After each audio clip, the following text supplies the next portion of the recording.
এবার শুধু দেখো বন্ধুরা, বাটি সাপটাগুলো কত সুন্দরভাবে উঠবে, একটুও কিন্তু তাওয়াতে লেগে যাবে না, সম্পূর্ণভাবে উঠে যাবে। এইভাবে একের পর এক টিপসগুলো ফলো করলে কিন্তু তোমাদেরও কিন্তু এত সুন্দরই একটা বাটি সাপটা করতে পারবে।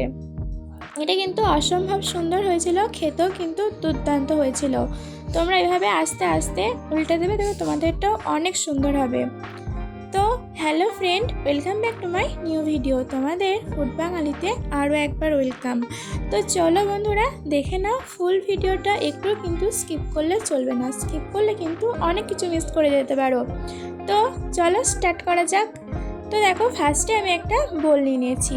এরপর আমি এখানে দিয়েছি ময়দা 1 বাটি, আর দিয়েছি ওই বাটি পরিমাণেই সুজি দিয়েছি। এরপর দিয়েছি ওই বাটির পরিমাণেই চাল গুঁড়ি, পরিমাণ মতো নুন দিয়েছি।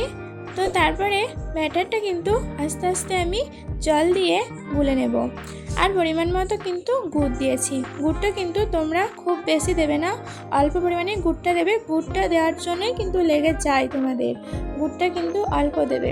এরপর দেখো, আস্তে আস্তে জলটা দিয়ে কিন্তু একটা স্মুথলি একটা ব্যাটার তৈরি করে নিচ্ছি। আমি কিন্তু 5 মিনিট ধরে এটা কিন্তু ভালোভাবে ফেটিয়েছি। তো তারপরে আমি কিন্তু এটা প্রায় আধ ঘন্টা ধরে ঢাকা দিয়ে রেখে দিয়েছিলাম।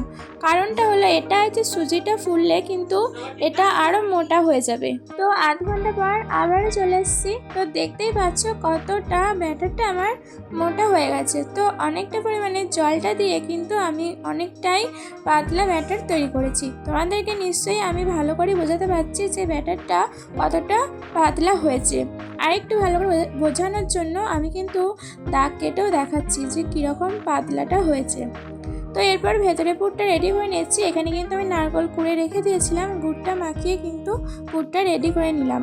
এরপর তাওয়াতে আমি এখানে তেল ব্রাশ করছি। আমি এখানে বেগুনের ডান্ডি নিয়ে তেলটা কিন্তু ভালোভাবে ব্রাশ করে দিচ্ছি। তাওয়াটা যখন গরম হবে তখন কিন্তু ব্যাটারটা দেবে। এই ব্যাটারটা আমি হাতা দিয়ে গোল মতন করে ঘুরিয়ে নিচ্ছি। খানিকক্ষণ একটু ওয়েট করবে, তো তারপরে দেবে ভেতরের পুরটা।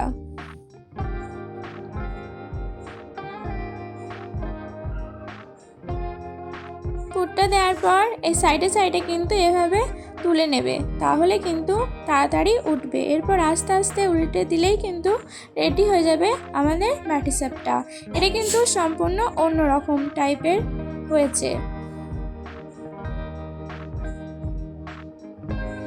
তো তোমাদেরকে দেখাচ্ছি আরেকটা, দেখে নাও ভালোভাবে। ওইভাবে কিন্তু তেলটা আমি বুলিয়ে নিচ্ছি।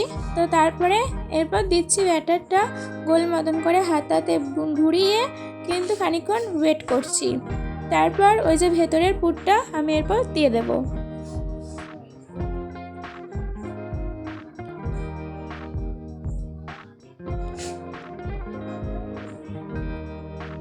সেমভাবেই খুন্তিতে একটু তেল বুলিয়ে নিয়েছি, সাইড থেকে কিন্তু এগুলো উঠিয়ে দিচ্ছি, আবারও ভালোভাবে গুটিয়ে নিচ্ছি। বুঝতেই পারছো কত সুন্দর হয়েছে। তো একটু কিন্তু লেগে যাচ্ছে না, পরপর কিন্তু এভাবেই উঠে যাচ্ছে। তোমরাও এভাবে করবে, দেখো তোমাদেরও খুব সুন্দরভাবেই উঠবে।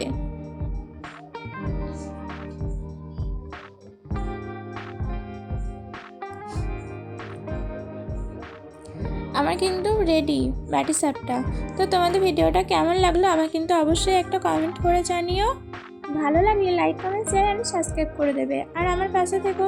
সবাই ভালো থেকো বন্ধুরা। আজকের মতন টাটা।